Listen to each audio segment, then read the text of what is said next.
और इस वीडियो में लेके आया हूं जोधपुर डिवीजन में उत्तर पश्चिम रेलवे के जोधपुर मंडल में 4 जून 2022 को स्टेशन मास्टर के पद पर जो चयन होने के लिए विभागीय जो पेपर लगा था उसका शेष भाग। पहला भाग मैंने इससे पिछले वीडियो में हल करवा दिया है, वो उसका लिंक भी मैंने डिस्क्रिप्शन में दे रखा है, वो आप उधर से देख लेना। और जो दूसरा भाग है क्वेश्चन नंबर 1 से लेकर के 30 तक पिछले वीडियो में हल करवा चुका हूं। 31वें क्वेश्चन से इस वीडियो में हल करवा रहा हूं, वो आप इधर देख लें। दूसरी बात, सभी विभागीय परीक्षाओं के लिंक मैंने डिस्क्रिप्शन में दे रखे हैं, वो आप उधर से जरूर देखना न भूलें, ठीक है। चैनल पे को सब्सक्राइब करना न भूलें, अभी लाइक करें, शेयर करें और चैनल को जरूर सब्सक्राइब करें। 31वें क्वेश्चन से इस वीडियो में हल करवा रहा हूं, देखेंगे 31वां क्वेश्चन। 31वें क्वेश्चन में है 210 मीटर लंबी रेलगाड़ी 90 किलोमीटर प्रति घंटे की चाल से 290 मीटर लंबे प्लेटफार्म को पार करने में कितना समय लेगी। मैं एक चीज आपको क्लियर करवा दूं कि रेलगाड़ी का क्वेश्चन विभागीय परीक्षा में रेलगाड़ी का क्वेश्चन 100% आता है। ये आप कान खोल करके सुन ले, गांठ लगा लें। और मैंने रेलगाड़ी वाले सवाल का एक वीडियो पिछले हफ्ते ही अपलोड किया था, उसका लिंक भी मैंने डिस्क्रिप्शन में दे रखा है, वो आप उधर से देख लेना। रेलगाड़ी की प्रश्नावली का लिंक मैंने दे रखा है, वो आप जरूर पढ़ लेना। इन परीक्षाओं में रेलगाड़ी के सवाल 100% आते हैं।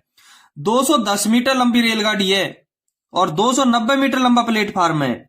90 किलोमीटर की चाल प्रति घंटे की चाल से रेलगाड़ी चल रही है, तो इन दोनों को प्लेटफार्म को पार करने में कितना समय लेगी, देखेंगे इसको। 31वां क्वेश्चन है 210 मीटर लंबी रेलगाड़ी। देखो मैं पहले आपको एक चीज समझा देता हूं, क्लियर करवा देता हूं। ये रेलगाड़ी है, आप इसको रेलगाड़ी मान लीजिए, ये एक रेलगाड़ी है, ठीक है। इसकी लंबाई 210 मीटर है। इसकी लंबाई कितनी है? 210 मीटर। ये 290 मीटर प्लेटफार्म को कितनी देर में पार करेगी? ये प्लेटफार्म है, ये रेलगाड़ी, ये प्लेटफार्म है, ठीक है। 290 मीटर, 210 मीटर की रेलगाड़ी है, 290 मीटर का प्लेटफार्म है। इस रेलगाड़ी का इंजन यहां है। अब इसको पार करने के लिए मतलब क्या है? इसको पार करने का मतलब है कि ये जो गार्ड का डिब्बा है ये यहां आना चाहिए। ये जो गार्ड का डिब्बा है ये कहां आना चाहिए? यहां आना चाहिए। गार्ड का डिब्बा यहां है, इस स्थिति पे यहां गार्ड का डिब्बा है, ये गार्ड का डिब्बा यहां आना चाहिए। जब हम यूं मान लेंगे कि रेलगाड़ी ने प्लेटफॉर्म को पार कर लिया, रेलगाड़ी ने प्लेटफॉर्म को पार कर लिया, तो कुल दूरी कितनी तय करेगी रेलगाड़ी? ये पूरी दूरी तय करेगी। कितनी? 210 प्लस 290 बराबर 500। कितना हो गया? 210 और 290 500 मीटर। रेलगाड़ी कितनी दूरी तय करेगी जब प्लेटफॉर्म पार होगा? 500 मीटर। थोड़ा सा समझने की कोशिश करना। ये रेलगाड़ी है 210 मीटर लंबी और ये प्लेटफॉर्म है 290 मीटर लंबा। जब रेलगाड़ी का इंजन यहां है और गार्ड का डिब्बा यहां है, जब गार्ड का डिब्बा यहां से यहां प्लेटफॉर्म के इस छोर पे आ जाएगा, तो इसका मतलब हो जाएगा कि रेलगाड़ी ने प्लेटफॉर्म को पार कर लिया है। तो रेलगाड़ी प्लेटफॉर्म को पार करने के लिए, यानी गार्ड का डिब्बा यहां से यहां आएगा, तो कितनी दूरी तय करेगा? 210 प्लस 290 बराबर 500 मीटर। रेलगाड़ी की दूरी कितनी तय करेगी? रेलगाड़ी 500 मीटर। चाल क्या है? 90 किलोमीटर प्रति घंटा। दूरी 500 मीटर, चाल यानी स्पीड 90 किलोमीटर प्रति घंटा। अब हमको पता है कि समय आपका सेकंड में आ रहा है, चाल आपकी किलोमीटर प्रति घंटे में है, दूरी आपकी मीटर में है, तो इस चाल को मीटर प्रति सेकंड में आप चेंज कर सकते हो। इसको किस में बदलोगे? मीटर प्रति सेकंड में। और मैं आपको बता दूं कि किसी भी चाल को किलोमीटर प्रति घंटे से मीटर प्रति सेकंड में बदलने के लिए 5/18 से गुणा करते हैं। यदि चाल किलोमीटर प्रति घंटे में दे रखी हो और उसको मीटर प्रति सेकंड में क्या बदलना है, तो 5/18 से गुणा करें।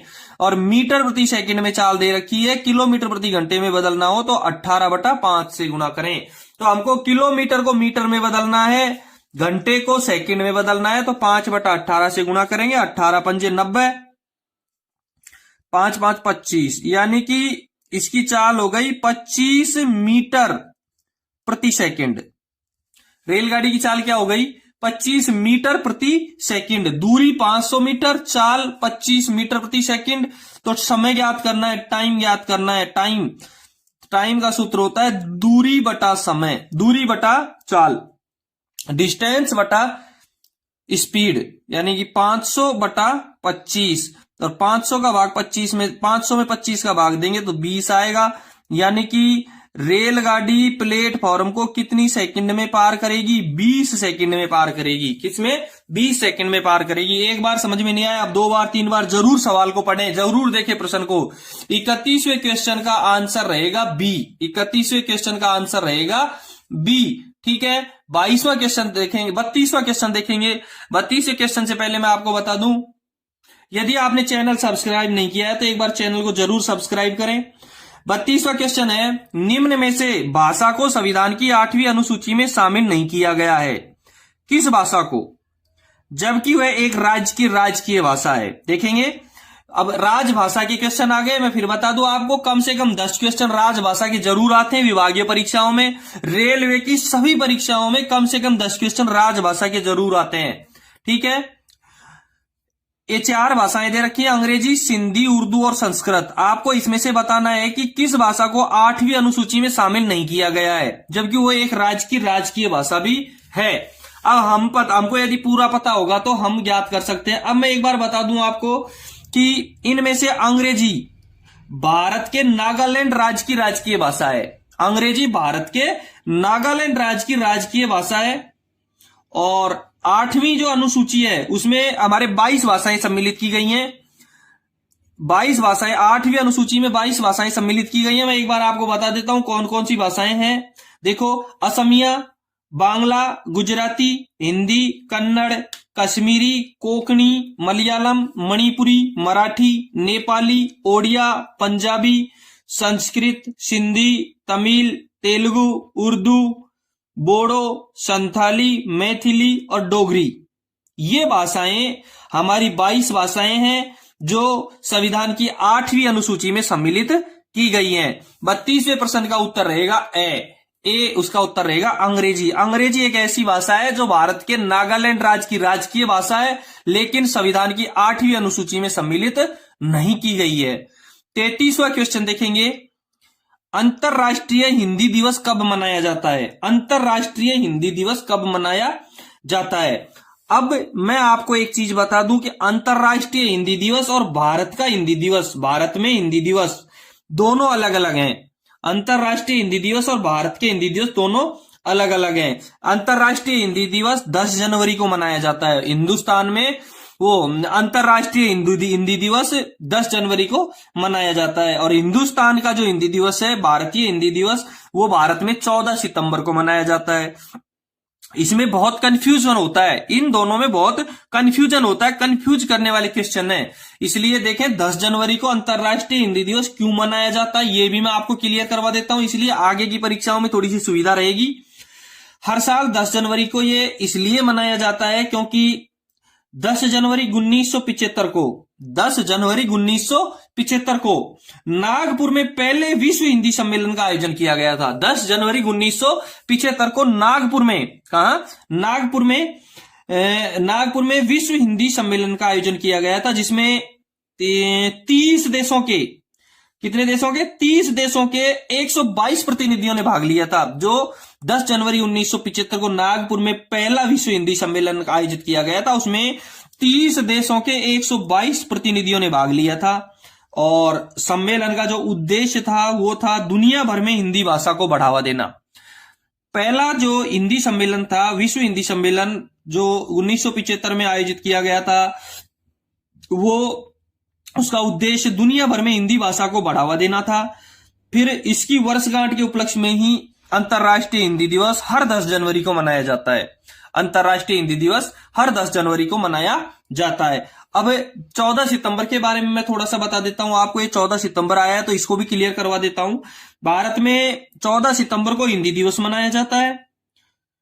साल 1949 में, देखो 14 सितंबर 1949 में के दिन संविधान सभा ने, भारत में 14 सितंबर 1949 को संविधान सभा द्वारा हिंदी को राजभाषा का दर्जा दिया गया था। हिंदी को राजभाषा का दर्जा 14 सितंबर 1949 को दिया गया था और उसी के उपलक्ष्य में भारत में 14 सितंबर को हिंदी दिवस मनाया जाता है। आगे सी में 15 जनवरी दे रखा है। 15 जनवरी का भी मैं थोड़ा सा क्लियर करवा देता हूं कि 15 जनवरी को क्या किया जाता है, ये भी आप क्लियर कर लें। भारत में हर वर्ष 15 जनवरी को लेफ्टिनेंट जनरल के.एम. करियप्पा, नाम ध्यान रहे हैं, लेफ्टिनेंट जनरल के.एम. करियप्पा के भारतीय थल सेना के शीर्ष कमांडर का पदभार ग्रहण करने के उपलक्ष्य में सेना दिवस मनाया जाता है। 15 जनवरी को भारत में क्या मनाया जाता है, सेना दिवस मनाया जाता है। अब सेना दिवस क्यों मनाया जाता है, क्योंकि इस दिन लेफ्टिनेंट जनरल के.एम. करियप्पा ने भारतीय थल सेना के शीर्ष पद कमांडर का पदभार ग्रहण किया था और उसी के उपलक्ष्य में 15 जनवरी को भारत में सेना दिवस मनाया जाता है। दूसरा अगला डी में 26 जनवरी दे रखा है। 26 जनवरी को सब लोग जानते हैं क्या मनाया जाता है। 26 जनवरी 1950 को हमारा देश भारत का संविधान लागू हुआ था और इसी से गणराज्य घोषित किया था, इसलिए 26 जनवरी 1950 के बाद में हर 26 जनवरी को गणतंत्र दिवस मनाया जाता है। ठीक है, नेक्स्ट क्वेश्चन देखेंगे 34वां क्वेश्चन। 34वें क्वेश्चन में राजभाषा नियम के अनुसार अंडमान निकोबार द्वीप समूह किस भाषा क्षेत्र में आता है। राजभाषा नियम के अनुसार अंडमान निकोबार द्वीप समूह किस भाषा क्षेत्र में आता है। राजभाषा के नियम से 3 भाषा क्षेत्र बांटे गए हैं, क क्षेत्र, ख क्षेत्र और ग क्षेत्र। वैसे मैं क्लियर करवा दूं, अंडमान निकोबार द्वीप समूह क क्षेत्र में आता है। अब ये भी मैं आपको बता देता हूं कि क क्षेत्र में कौन कौन से आते हैं। क क्षेत्र में आते हैं बिहार, हरियाणा, हिमाचल प्रदेश, मध्य प्रदेश, छत्तीसगढ़, झारखंड, उत्तराखंड, राजस्थान, उत्तर प्रदेश तथा अंडमान निकोबार और दिल्ली, ये क क्षेत्र में आते हैं। तो क क्षेत्र में अंडमान निकोबार द्वीप समूह। 34वें क्वेश्चन का आंसर रहेगा ए, क क्षेत्र। दूसरा ये क्लियर करवा देता हूं कि ख क्षेत्र में कौन कौन से आते हैं, वो भी आप देख लें, सुन लें। इस ख क्षेत्र में गुजरात, महाराष्ट्र, पंजाब, चंडीगढ़, दमन और दीव और दादरा नगर हवेली, ये ख क्षेत्र में आते हैं। बाकी जो शेष रह गए वो किस में आते हैं, ग क्षेत्र में आते हैं। इसलिए 34वें का उत्तर रहेगा ए, क क्षेत्र। ठीक है, 35वां क्वेश्चन देखेंगे इसका। वीडियो को लाइक और शेयर जरूर करना। यदि चैनल पे नए हो तो एक बार चैनल को सब्सक्राइब जरूर कर लेना। ठीक है, मेरा एक दूसरा चैनल है, वो चैनल भी मैंने लिंक दे रखा है, उसमें विभागीय परीक्षाएं और केवल गणित की प्रतियोगी परीक्षाओं के लिए बनाया गया है। उस चैनल का लिंक मैंने डिस्क्रिप्शन में दे रखा है, वो आप उधर से सब्सक्राइब करना न भूलें। 35वां क्वेश्चन है, राजभाषा अधिनियम की धारा 3(3) कब से प्रवर्तित हुई।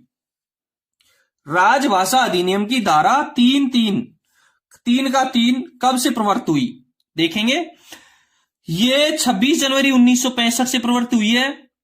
इस अधिनियम को राजभाषा अधिनियम की धारा 3/3 है, उसको अधिनियम को राजभाषा अधिनियम 1963 भी कहा जाता है। इसको राजभाषा अधिनियम 1963 भी कहा जाता है। इसीलिए 35वें का उत्तर ए रहेगा कि राजभाषा अधिनियम की धारा 3 कब से प्रवर्तित हुई, 26 जनवरी 1965 से प्रवर्तित हुई है। 36वां क्वेश्चन देखेंगे। 36वें क्वेश्चन में दे रखा है कि संविधान के भाग 5 में, कौन से भाग में, 5वें भाग में, संविधान के भाग 5 में राजभाषा नीति संबंधी उपबंध किस अनुच्छेद में है। 5वें भाग में राजभाषा नीति संबंधित उपबंध किस अनुच्छेद में है, ये देखना है। अब इसका मैं उत्तर तो पहले बता देता हूं आपको। उत्तर रहेगा इसका ए, अनुच्छेद 120। अब अनुच्छेद 120 में क्या है ये क्लियर करवा दूं मैं आपको एक बार कि अनुच्छेद 120 में है कि संसद में प्रयोग की जाने वाली राजभाषा। अनुच्छेद 120 में क्या है, अनुच्छेद 120 में है कि संसद में प्रयोग की जाने वाली राजभाषा के संबंध में कौन से अनुच्छेद में है, 120 नंबर अनुच्छेद में है। अनुच्छेद 210 में, और अनुच्छेद 210 में विधानमंडल में प्रयोग की जाने वाली राजभाषा। अनुच्छेद 210 में क्या है, अनुच्छेद 210 में विधानमंडल में प्रयोग की जाने वाली राजभाषा। का उल्लेख 210 में। आगे 343 में संघ की राजभाषा। सबको पता है, यदि हम शुरुआत राजभाषा की पढ़ने में करते हैं तो सबसे पहले हमारे दिमाग में यही चीज आती है, हम सबसे पहले इसी को पढ़ते हैं कि संघ की राजभाषा का उल्लेख कौन से अनुच्छेद में किया गया है। अनुच्छेद 343 में किया गया है। और डी में दे रखा है अनुच्छेद 351, और अनुच्छेद 351 में हिंदी भाषा के विकास के लिए जो निर्देश दिए गए हैं उनका उल्लेख कौन से में, अनुच्छेद 351 में। आपको सारे अनुच्छेद क्लियर हो गए। 120 में संसद में प्रयोग की जाने वाली राजभाषा, अनुच्छेद 210 में विधानमंडल में प्रयोग की जाने वाली भाषा, अनुच्छेद 343 में संघ की राजभाषा और अनुच्छेद 351 में हिंदी भाषा के विकास के लिए निर्देश जो दिए गए उनका उल्लेख है। 36वें क्वेश्चन का उत्तर रहेगा ए, अनुच्छेद 120 भारत के राजभाषा नीति संबंधी उपबंध अनुच्छेद 120 में है। 37वां क्वेश्चन देखेंगे। दूसरी चीज मैं एक बार बता दूं आपको, विभागीय परीक्षाओं में यही क्वेश्चनों को तोड़ मरोड़ करके दिया जाता है, इसलिए आप इनको जरूर तैयार कर लें। राजभाषा आयोग के प्रथम अध्यक्ष कौन थे? राजभाषा आयोग के प्रथम अध्यक्ष कौन थे? और राजभाषा आयोग के प्रथम अध्यक्ष बीजी खेर थे। बीजी खेर का पूरा नाम बाल गंगाधर खेर है, इसलिए 37वें क्वेश्चन का उत्तर रहेगा ए, बीजी खेर। बी और सी और डी में जो दे रखे हैं उनको भी मैं क्लियर करवा देता हूं, वो क्या क्या है। बी में दे रखा है जेबी पंत। जेबी पंत का पूरा नाम गोविंद बल्लभ पंत है। जेबी पंत का पूरा नाम है गोविंद बल्लभ पंत। और इसको क्लियर करवा दूं कि गोविंद बल्लभ पंत यूपी के प्रथम मुख्यमंत्री थे। गोविंद बल्लभ पंत उत्तर प्रदेश के प्रथम मुख्यमंत्री थे और भारत के चौथे गृह मंत्री भी थे।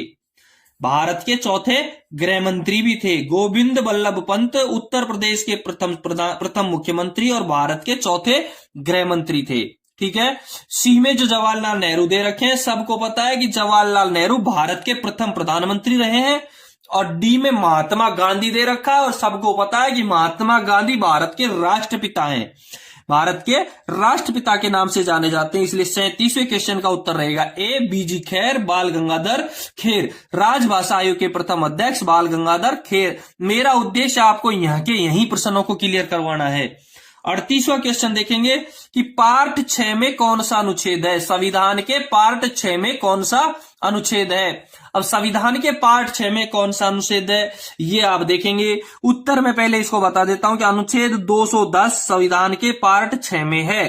5वें भाग में ऊपर 36वें क्वेश्चन में बताया कि अनुच्छेद 120 5वें भाग में है, तो अनुच्छेद 210 6ठे भाग में है।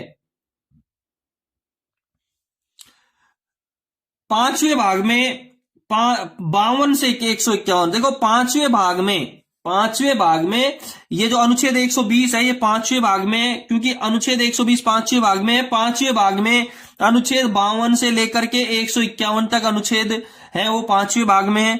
अनुच्छेद 210 छठे भाग में है। छठे भाग में 152 से लेकर के 237 तक छठे भाग में है। संविधान के अनुच्छेद है ना वो 237 तक, 152 से 237 तक छठे भाग में है। तीसरा सी में दे रखा है कि अनुच्छेद 351। अब मैं बता दूं आपको कि भाग 8 में 239 से 242 तक भाग 8 में है। तो जो ए में 120 है वो भाग 5 में है, बी में 210 है वो भाग 6 में है, इसलिए 38वें का उत्तर बी रहेगा। अनुच्छेद 351 भाग 8 में है, क्योंकि 239 से लेकर के 242 तक भाग 8 में है, तो 239 से 242 तक 242 तक भाग 8 में है। दूसरा आगे दे रखा है कि भाग अनुच्छेद 343, सबको पता है 343 हिंदी भाषा से संबंधित है। मैं आपको एक चीज और क्लियर करवा देता हूं इसके साथ ही कि संविधान में 22 भाग हैं, 395 अनुच्छेद हैं और 12 अनुसूचियां हैं। भारतीय संविधान में 22 तो भाग हैं, 395 अनुच्छेद और 12 अनुसूची है, इसलिए 38वें का उत्तर रहेगा बी। 39वां क्वेश्चन देखेंगे। 39वां क्वेश्चन है रेलवे बोर्ड में हिंदी संसद का गठन कब हुआ था? रेलवे बोर्ड में हिंदी संसद का गठन कब हुआ था? इसका उत्तर रहेगा डी, वर्ष 1960 में। रेलवे बोर्ड में हिंदी संसद अनुभाग का जो गठन हुआ था वो हुआ था वर्ष 1960 में, वर्ष 1960 में। 40वां क्वेश्चन है। 40वें क्वेश्चन का देखेंगे हम। 40वें क्वेश्चन में दे रखा है कि केंद्र सरकार के कर्मचारियों के लिए सेंट्रल गवर्नमेंट के एम्प्लॉयज के लिए निर्धारित प्रारंभिक पाठ्यक्रम क्या है? सबसे पहले प्रारंभिक पाठ्यक्रम क्या है? इसमें दे रखा है प्रबोध, प्रवीण, प्रज्ञा और कोई नहीं। देखो ये तीनों ही पाठ्यक्रम है केंद्र सरकार के कर्मचारियों के लिए, कहीं भी तीनों ही हिंदी के पाठ्यक्रम है। और हिंदी के पाठ्यक्रम की जो शुरुआत होती है, भाषा की जो शुरुआत होती है प्रबोध से होती है। भाषा की जो शुरुआत होती है वो प्रबोध से होती है, इसलिए 40वें का उत्तर रहेगा ए, क्योंकि शुरुआत करेंगे कहां से? प्रबोध से। प्रवीण का मतलब है कि भाषा के बारे में छोटा मोटा ज्ञान रखने वाले को क्या कहेंगे? प्रवीण कहेंगे। देखो शुरुआत करने वाला प्रबोध, छोटा मोटा ज्ञान रखने वाला रहेगा प्रवीण, और आप भाषा के बारे में काफी कुछ जानते हैं तो इसका मतलब है प्रज्ञा। अच्छी तरह से जानने वाला प्रज्ञा, छोटा मोटा जानने वाला प्रवीण, और शुरुआत करने वाला प्रबोध रहेगा। ठीक है, 40वें का उत्तर रहेगा ए। 41वें क्वेश्चन में देखेंगे, 41वें क्वेश्चन में है राजभाषा पर वार्षिक कार्यक्रम कौन तैयार करता है? राजभाषा पर वार्षिक, एक बार मैं 39वें का थोड़ा सा क्लियर करवा देता हूं। 39वें का क्लियर ये करवा देता हूं मैं, जो 1960 का है ना अनुभाग का, ये कैसे क्लियर, ये कब हुआ था? देखो लोकसभा में 20 सदस्य और राज्यसभा के 10 सदस्य, लोकसभा के 20 सदस्य और राज्यसभा के 10 सदस्यों की एक समिति प्रथम राजभाषा आयोग की सिफारिशों पर विचार करने के लिए और उनके विषय में अपनी राय राष्ट्रपति के समक्ष पेश करने के लिए संविधान के अनुच्छेद 344 के खंड 4 के उपबंधों के अनुसार नियुक्त की गई थी। एक समिति बनाई गई थी, प्रथम राजभाषा आयोग की एक समिति बनाई गई थी। उस समिति में लोकसभा के 20 सदस्य थे। कभी कभार बहुत सारे क्वेश्चन आते हैं, लोकसभा के उस समिति में कितने सदस्य थे? 20 सदस्य थे। राज्यसभा के 10 सदस्य थे, इसलिए दोनों को मिलाकर के संसद के कितने सदस्य हो गए? 30 सदस्य हो गए। 30 सदस्यों की एक समिति बनाई गई थी जिसने राष्ट्रपति के समक्ष अपनी राय पेश की थी संविधान के अनुच्छेद 344 के खंड 4 के अनुसार। समिति ने अपनी रिपोर्ट राष्ट्रपति के समक्ष 8 फरवरी 1959 को ही पेश कर दी थी। ये जो रिपोर्ट थी वो 8 फरवरी 1959 को ही पेश करती थी, और इस अनुभाग का गठन 59 को पेश करने के बाद में 1960 में किया गया था। ठीक है, 40वें क्वेश्चन मैंने हल करवाई दिया है। केंद्र सरकार के कर्मचारियों के लिए निर्धारित पाठ्यक्रम क्या है? प्रबोध, जो भाषा की शुरुआत करने वाला, प्रवीण, जो भाषा के बारे में ज्ञान रखने वाला छोटा मोटा, प्रज्ञा यानी भाषा के बारे में काफी कुछ जानने वाला। 41वां क्वेश्चन अभी हल करवाया ही था। राजभाषा पर वार्षिक कार्यक्रम कौन तैयार करता है?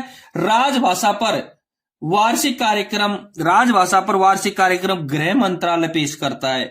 राजभाषा पर वार्षिक कार्यक्रम कौन पेश करता है? गृह मंत्रालय तैयार करता है। वार्षिक कार्यक्रम राजभाषा का गृह मंत्रालय, होम मिनिस्ट्री तैयार करती है। 42वें क्वेश्चन से हमारे विभागीय क्वेश्चन शुरू होते हैं, जो परिचालन विभाग के प्रश्न है वो शुरू होते हैं 42वें क्वेश्चन से। तो 42वां क्वेश्चन देखेंगे।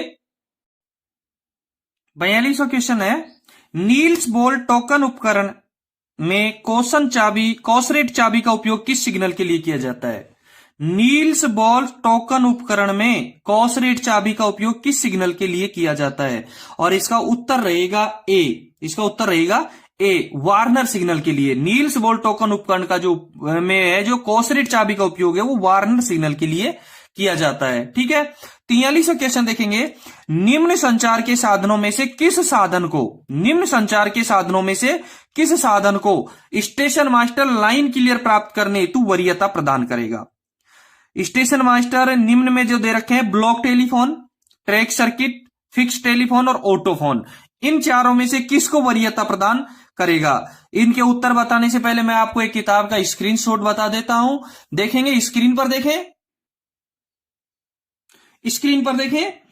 स्क्रीन पे साफ लिखा हुआ है संपूर्ण ब्लॉक पद्धति के अंतर्गत, अच्छी तरह देखिए, संपूर्ण ब्लॉक पद्धति के अंतर्गत किन्हीं 2 ब्लॉक स्टेशनों के बीच रेलवे प्रशासन द्वारा अनुमोदित संचार के साधन उपलब्ध कराए जाते हैं। संपूर्ण ब्लॉक पद्धति के अंतर्गत किन्हीं 2 ब्लॉक स्टेशनों के बीच रेलवे प्रशासन द्वारा अनुमोदित संचार साधन उपलब्ध कराए जाते हैं, जिनके द्वारा स्टेशन मास्टर लाइन क्लियर प्राप्त करके गाड़ियों का संचालन करता है। ये संचार के साधन निम्नलिखित हैं।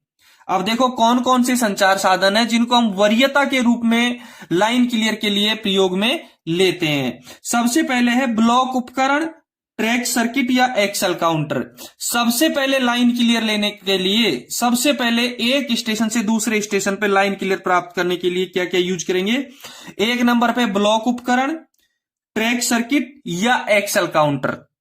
आपके इस क्वेश्चन में block telephone, track circuit, fix telephone और ऑटोफोन दे रखा है। इसमें आपको इसके अनुसार बी सही रहेगा, ट्रैक सर्किट, क्योंकि सबसे पहले हमको ब्लॉक उपकरण, ट्रैक सर्किट या एक्सेल काउंटर यूज में लेना होता है। दूसरे नंबर पर जब इनका प्रयोग नहीं करेंगे तो क्या क्या काम आएंगे?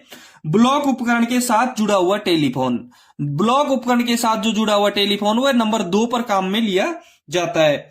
3 नंबर पे काम में लेंगे स्टेशन से स्टेशन के मध्य जुड़ा हुआ स्थायी टेलीफोन। पहला ट्रैक सर्किट, ब्लॉक उपकरण या एक्सेल काउंटर, दूसरा ब्लॉक उपकरण के साथ जुड़ा हुआ टेलीफोन, तीसरा नंबर पे स्टेशन से स्टेशन के मध्य जुड़ा हुआ स्थायी टेलीफोन, फिक्स फोन। चौथे नंबर पे स्थायी टेलीफोन जैसे रेलवे का ऑटोफोन या बीएसएनएल फोन। चौथे नंबर पे आता है रेलवे का स्थायी टेलीफोन जैसे रेलवे का ऑटोफोन या बीएसएनएल फोन। और 5वें नंबर पे आता है कंट्रोल फोन। 5वें नंबर पे क्या आता है? Control phone. 6ठे नंबर पे आता है आपका VHF set.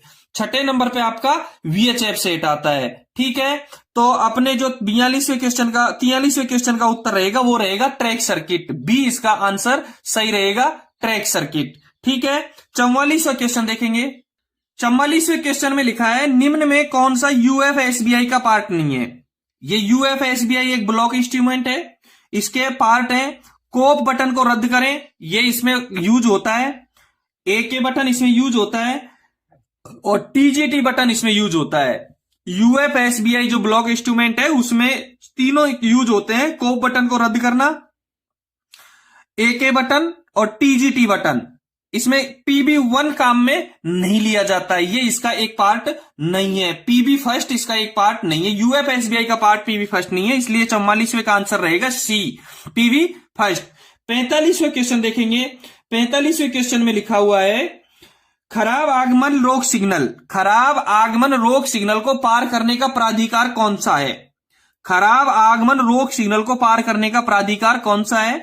T3693B, T3691, T369A, TA912 और ऑल ऑफ अबाव। मैं आपको पहले उत्तर बताने से पहले इनका यूज बता देता हूं, क्या क्या यूज होता है। सबसे पहले ए में दे रखा है T3693B, ए में दे रखा है T3693B दे रखा है और T3693B का यूज होता है ऑन अथवा खराब स्थिति में सिग्नलों को पार करने के लिए प्राधिकार। जो T3693B है वो चाहे आगमन सिग्नल हो चाहे प्रस्थान सिग्नल हो, ये यूज होता है ऑन अथवा खराब स्थिति में सिग्नलों को पार करने के लिए प्राधिकार। ठीक है, बी में दे रखा है T3691, T3691 सेम वो का वही है, ये यूज होता है त्रुटिपूर्ण सिग्नलों को ऑन स्थिति में पार करने के लिए अग्रिम प्राधिकार, जो पिछले स्टेशन से दिलवाया जाता है। यदि 2 नंबर के स्टेशन पे हमको पार करना होता है तो 1 नंबर जहां से गाड़ी गुजर रही होती है उस स्टेशन के लिए दी जाने वाली ऑथोरिटी होती है 3691। यानी दोनों ही ए और बी में जो दोनों दे रखे हैं वो खराब आगमन रोक सिग्नल को पार करने का प्राधिकार है।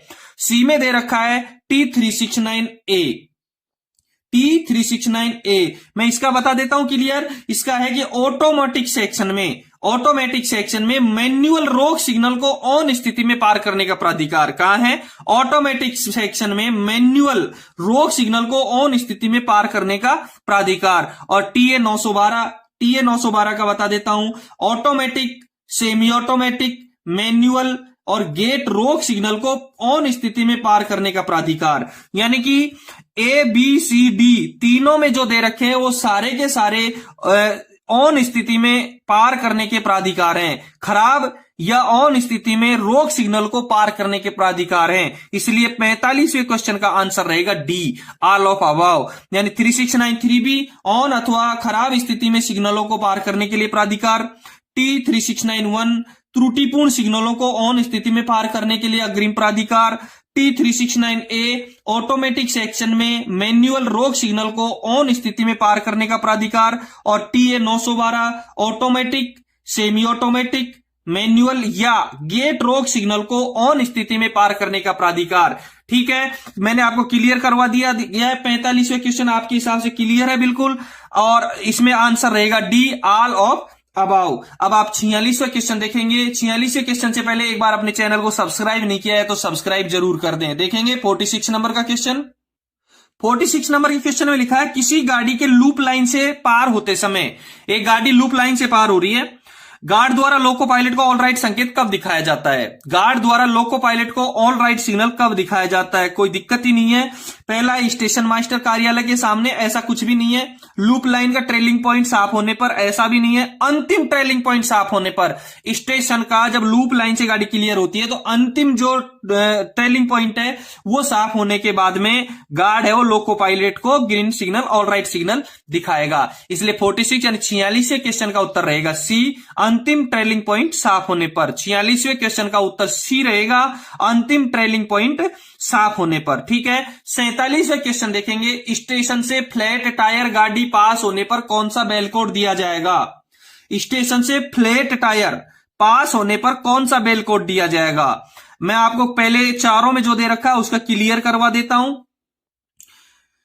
ए में दे रखा है 6.1, ए में दे रखा है 6.1 और 6.1 में यूज होता है रोको तथा गाड़ी की जांच करो, रोको तथा गाड़ी की जांच करो। दूसरे में होता है 6.2 और कौन कौन सी स्थिति में?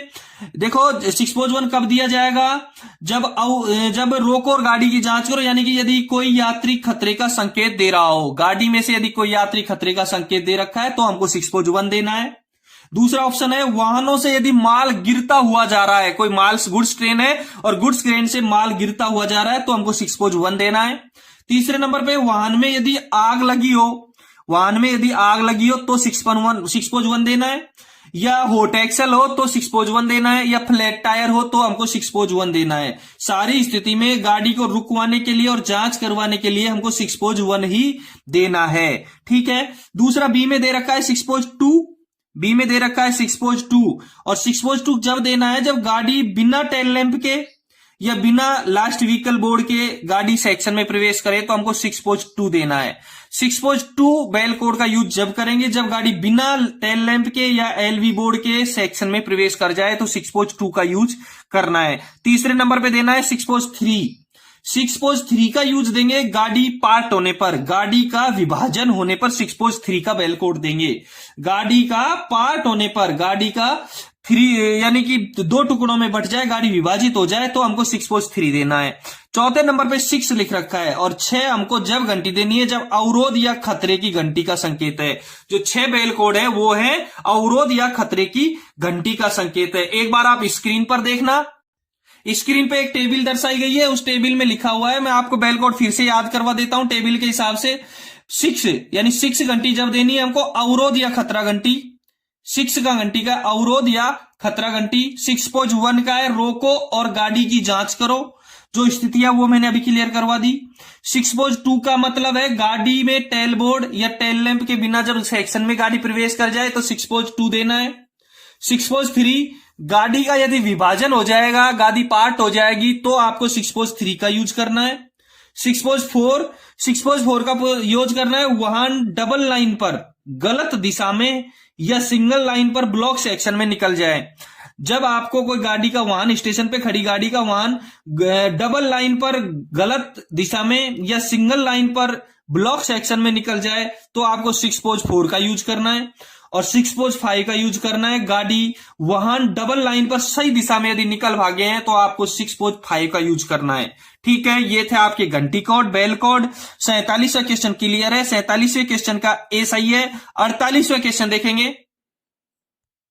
48वें क्वेश्चन में लिखा है ब्लॉक फेल होने पर, यदि आपका ब्लॉक इंस्ट्रूमेंट फेल हो जाता है तो 24 घंटे से अधिक समय तक पेपर लाइन क्लियर टिकट कार्य जारी रहने पर ब्लॉक सेक्शन में गाड़ियों की अधिकतम गति क्या होगी? सबसे इंपॉर्टेंट है इसका समय, 24 घंटे। सबसे इंपॉर्टेंट है इसका समय, 24 घंटे। मैं आपको बता दूं कि रेलवे बोर्ड के एक विशेष सर्कुलर के द्वारा यह तय किया गया है, रेलवे बोर्ड के एक विशेष सर्कुलर के द्वारा यह तय किया गया है कि 24 घंटे से अधिक ब्लॉक इंस्ट्रूमेंट फेल हो जाए और गाड़ियां पेपर लाइन क्लियर टिकट पे कार्य जारी रहे तो आपकी गाड़ी 30 kmph की गति से चलेंगी, यानी 30 किलोमीटर प्रति घंटे की रफ्तार से चलेंगी। यदि ब्लॉक इंस्ट्रूमेंट 24 घंटे से अधिक समय तक फेल रहता है और पेपर लाइन क्लियर टिकट पर गाड़ी जाने आने का कार्य चालू रहता है तो उस ब्लॉक सेक्शन में गाड़ियों की गति 30 किलोमीटर प्रति घंटे से अधिक नहीं होगी।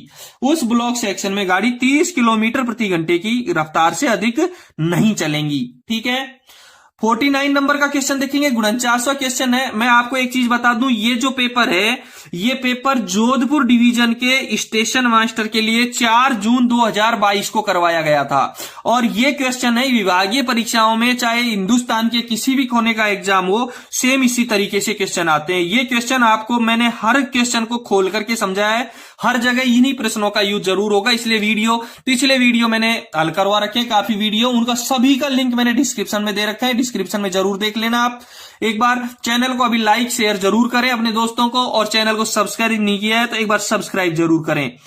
49वां नंबर का क्वेश्चन है, ऑटोमेटिक सिग्नल को ऑन स्थिति में कार्य करने पर, ऑटोमेटिक सिग्नल को ऑन स्थिति में पार करने पर किस बेल कोड का उपयोग किया जाता है? किस बेल कोड का उपयोग किया जाएगा? ऑटोमेटिक सिग्नल है, ऑन स्थिति में पार करना है, तो इसमें 1 पोज 1, 2 पोज 1, 3 पोज 3 और 3 ये बेल कोड दे रखा है, लेकिन इसमें बेल कोड आएगा 2 पोज 2 बेल कोड का प्रयोग करेंगे। इस 49वें में मेरे हिसाब से जहां तक मैंने पढ़ा है 2 पोज 2 का यूज किया जाएगा बेल कोड का, और 15 किलोमीटर की गति से उसको पार करेगा। ऑटोमेटिक सिग्नल को 2 पोज 2 का प्रयोग, बेल कोड का प्रयोग करेंगे, और 15 किलोमीटर प्रति घंटे की गति से उसको पार की जाएगी। दृश्यता साफ होने पर 15 किलोमीटर प्रति घंटे की रफ्तार से गाड़ी चलेगी, और दृश्यता साफ न होने पर ऑटोमेटिक सिग्नल को ऑन स्थिति में पार करते समय दृश्यता साफ होगी तो 15 किलोमीटर प्रति घंटे की रफ्तार से, और दृश्यता साफ नहीं होगी तो 10 किलोमीटर प्रति घंटे की रफ्तार से पार करेगा। और इसकी ये गति अगले रोक सिग्नल तक रहेगी, उसकी ये गति अगले रोक सिग्नल तक रहेगी। इसलिए 49वें क्वेश्चन का उत्तर रहेगा 2 पोज 2। 49वें क्वेश्चन का उत्तर रहेगा 2 पोज 2। ठीक है। 50वां क्वेश्चन देखेंगे, विशेष अनुदेश किसके द्वारा जारी किए जाते हैं? विशेष अनुदेश किसके द्वारा जारी किए जाते हैं? मैं आपको एक बार अलग क्लियर करवा देता हूं। जीआर के 1.02 का पॉइंट नंबर 4 के अनुसार अनुमोदित विशेष अनुदेश रेल संरक्षा आयुक्त commissioner of railway safety CRS के द्वारा जारी किया जाता है। अनुमोदित विशेष अनुदेश CRS के द्वारा जारी किया जाता है, और विशेष अनुदेश PCOM के द्वारा जारी किया जाता है। CRS की फुल फॉर्म हो गई commissioner of railway safety, PCOM की फुल फॉर्म होती है principal chief operation manager. CSO और GM, CSO की फुल फॉर्म होती है चीफ सेफ्टी ऑफिसर, और GM को सब जानते हैं जनरल मैनेजर। यानी विशेष अनुदेश PCOM के द्वारा जारी किए जाते हैं, और अनुमोदित विशेष अनुदेश CRS के द्वारा जारी किए जाते हैं। विशेष अनुदेश PCOM के द्वारा और अनुमोदित विशेष अनुदेश CRS के द्वारा जारी किए जाते हैं। ठीक है। 50वें क्वेश्चन का उत्तर बी हो गया। 51वां क्वेश्चन देखेंगे, मोटर ट्रॉली की पॉइंट एम क्रॉसिंग पर अधिकतम गति क्या होगी? मोटर ट्रॉली, जब मोटर ट्रॉली चलाई जाएगी तो उसकी पॉइंट और क्रॉसिंग पर अधिकतम गति क्या होगी? और मोटर ट्रॉली की अधिकतम गति होती है 15 किलोमीटर प्रति घंटे की रफ्तार से। मोटर ट्रॉली पॉइंटों पर और क्रॉसिंग पर 15 किलोमीटर प्रति घंटे की रफ्तार से अधिक नहीं चलेगी। ठीक है। 52वां क्वेश्चन देखेंगे, TTM ऑपरेटर मेडिकल की किस श्रेणी में फिट होना चाहिए? TTM, मैं पहले आपको बता देता हूं TTM की फुल फॉर्म क्या होती है। TTM की फुल फॉर्म होती है टाई टैंपिंग मशीन। TTM की फुल फॉर्म होती है टाई टैंपिंग मशीन। ये लाइन की मरम्मत, इंजीनियरिंग विभाग में लाइन की मरम्मत के लिए काम में ली जाती है। मैं इसके बारे में थोड़ी सी आपको इंपॉर्टेंट बातें बता देता हूं। TTM के कई क्वेश्चन आते रहते हैं हमेशा, अपने जो ऑपरेटिंग में जो पेपर होते हैं उसमें TTM के कई क्वेश्चन आते रहते हैं। पहले मैं आपको बता देता हूं TTM ऑपरेटर की जो मेडिकल की श्रेणी है वो A3 की रहती है। इसकी जो मेडिकल श्रेणी रहती है वो A3 की रहती है। 52वें क्वेश्चन का ही सही रहेगा, और इसका मैं थोड़ा सा खोल करके आपको क्लियर करवा देता हूं कि TTM मशीन धुंध और कोहरे के मौसम में व पूर्ण संचार व्यवस्था भंग के दौरान इसे काम करने की अनुमति नहीं होती है। TTM मशीन की जो अनुमति, जो काम करने की अनुमति, वो धुंध और कोहरे के मौसम में या पूर्ण संचार व्यवस्था के भंग के दौरान इसे काम करने की अनुमति नहीं होती है। TTM पर 8 से अधिक व्यक्ति कार्य पर नहीं होते हैं। एक मशीन पर 8 से ज्यादा व्यक्तियों को नहीं चलाया जा सकता है। सबसे कम से कम, ज्यादा से ज्यादा 8 व्यक्ति ही कार्य पर जा सकते हैं TTM मशीन में। ठीक है। तीसरी इसकी इंपॉर्टेंट बात है कि इसकी सक्षमता का जो प्रमाण पत्र है वो DRM वर्क्स के द्वारा दिया जाता है, मंडल रेल प्रबंधक कार्य के द्वारा जारी किया जाता है, और इसकी वैधता 1 वर्ष की होती है। टीटीएम के जो सक्षमता प्रमाण पत्र है उसकी वैधता केवल 1 वर्ष की होती है, जिसे डीआरएम वर्क के द्वारा जारी किया जाता है। और अगला जो इंपॉर्टेंट बात मैं बताने जा रहा हूं वो है कि इसमें नहीं ब्रेक वाहन होता है, टीटीएम में कोई ब्रेक वाहन नहीं होता है, और नहीं इसमें किसी गार्ड की आवश्यकता होती है। टीटीएम मशीन जो होती है उसमें न ही ब्रेक वैन की आवश्यकता होती है और न ही किसी गार्ड की आवश्यकता होती है। और सबसे जो इंपॉर्टेंट बात है इसकी वर्क की कार्य करने की वो है कि 2 टीटीएम के बीच दूरी कम से कम 120 मीटर की होगी, और इसकी अधिकतम गति ब्लॉक सेक्शन में 40 किलोमीटर की और क्रॉस ओवर पर 10 किलोमीटर प्रति घंटे की होगी। टीटीएम मशीन की अधिकतम गति ब्लॉक सेक्शन में 40 किलोमीटर प्रति घंटे की होगी और क्रॉस ओवर पर 10 किलोमीटर प्रति घंटे की होगी। 2 टीटीएम के बीच में कम से कम 120 मीटर की दूरी का रहना आवश्यक है, बहुत जरूरी है। ठीक है, 52वें क्वेश्चन का आपको मैंने क्लियर करवा दिया टीटीएम के बारे में। और टीटीएम के जो मेडिकल की श्रेणी होगी ऑपरेटर की वो होगी A3, यानी 52वें क्वेश्चन में C सही रहेगा। 53वें क्वेश्चन देखेंगे, भारतीय रेल अधिनियम 1989 से क्या अभिप्राय है? भारतीय रेल अधिनियम 1989 से क्या अभिप्राय है? और इससे अभिप्राय है G&SR का 1.02 का पहले पैरे में लिखा है कि भारतीय रेल अधिनियम 1989 का 24वां है। G&SR के 1.02 का पैरा नंबर 1 में क्लियर लिखा है कि भारतीय रेल अधिनियम 1989 का 24वां है। ठीक है, इसलिए 53वें क्वेश्चन का आंसर रहेगा A। 54वां क्वेश्चन देखेंगे, डबल लाइन पर टीटीएम गलत लाइन पर कार्य करके आगे जाने पर स्टेशन मास्टर करेगा। डबल लाइन पर टीटीएम गलत लाइन पर कार्य करके आगे जाने पर स्टेशन मास्टर करेगा। डबल लाइन है और टीटीएम गलत लाइन पर काम कर रही है और सेक्शन को ब्लॉक सेक्शन अगले स्टेशन पे क्लियर कर रही है। इस क्वेश्चन को पहले समझ लो। डबल लाइन है, टीटीएम गलत लाइन पर काम कर रही है और काम करते हुए अगले स्टेशन पे ब्लॉक सेक्शन क्लियर कर रही है, तो स्टेशन मास्टर क्या करेगा? इसमें आपको स्टेशन मास्टर ब्लॉक फोन पर लाइन क्लियर प्राप्त करेगा। 54वें क्वेश्चन का B सही रहेगा, ब्लॉक फोन पर लाइन क्लियर प्राप्त करेगा। ठीक है, थोड़ा सा इसके बारे में क्लियर करवा देता हूं आपको कि टीटीएम जब डबल लाइन में गलत लाइन पे कार्य करके अगले स्टेशन पर क्लियर करे, टीटीएम जब डबल लाइन में गलत लाइन पर कार्य करके अगले स्टेशन पर सेक्शन क्लियर करे, तो इसकी मोस्ट इंपोर्टेंट बातें क्या क्या रहेंगी? इसकी इंपोर्टेंट रहेगी कि टीटीएम की संख्या बताते हुए ब्लॉक फोन पर लाइन क्लियर प्राप्त करेगा। स्टेशन मास्टर टीटीएम की संख्या बताते हुए ब्लॉक फोन पर लाइन क्लियर प्राप्त करेगा। दूसरी बात रहेगी टीसी 1425 या टीडी 1425, यानी कि पीएलसीटी पे गाड़ी जाएगी। टीटीएम किस पर भेजेगा? वो पीएलसीटी पर टीटीएम भेजेगा। लाइन क्लियर पे जाएगी लेकिन ब्लॉक यंत्र पर लाइन क्लियर प्राप्त नहीं करेगा। ए इसका सही नहीं रहेगा। नहीं ब्लॉक बैक करेगा, नहीं ब्लॉक फॉरवर्ड करेगा, केवल ब्लॉक फोन पर लाइन क्लियर प्राप्त करेगा और पीएलसीटी पर गाड़ी टीटीएम अगले स्टेशन पर ब्लॉक सेक्शन क्लियर करने के लिए प्रस्थान करेगी। तीसरा नंबर रहेगा पॉइंटों को सेट या क्लैंप करवाकर T511 जारी करके अंतिम पॉइंट तक पायलट किया जाएगा। पॉइंटों को सेट और क्लैंप करवाया जाएगा और T511 जारी करके अंतिम पॉइंट तक पायलट किया जाएगा। और अंतिम बिंदु रहेगा, अगला बिंदु रहेगा इंचार्ज इसका अंतिम टीटीएम में यात्रा करेगा। जब एक साथ मशीनें प्रवेश करेगी तो इसका इंचार्ज है वो अंतिम टीटीएम में यात्रा करेगा। कहां यात्रा करेगा? अंतिम टीटीएम में यात्रा करेगा। ठीक है, अगला इसका बिंदु रहेगा अगले स्टेशन पर दोनों लाइनों में से जिस लाइन का रोक सिग्नल पहले आएगा वहां सक्षम रेल कर्मचारी खतरे का हाथ सिग्नल दिखाए करके रोकेगा और T510 के प्राधिकार पर स्टेशन पर लिया जाएगा। जो अगले स्टेशन पर जब गाड़ी पहुंच जाएगी तो दोनों लाइनों में से किसी भी लाइन का रोक सिग्नल जो पहले आएगा वहां सक्षम रेल कर्मचारी खतरे का हाथ सिग्नल दिखा करके रोकेगा और T510 का प्राधिकार देकर के अगले स्टेशन पे लिया जाएगा। और अगले स्टेशन पे पहुंचकर टीटीएम का इंचार्ज है वो सभी कागजात को अगले स्टेशन के स्टेशन मास्टर को सौंप देगा। ठीक है, अगला क्वेश्चन देखेंगे। 54वें का क्वेश्चन क्लियर हो गया, B सही रहेगा। 55 नंबर में लिखा है TWO की वैधता अवधि कितनी है?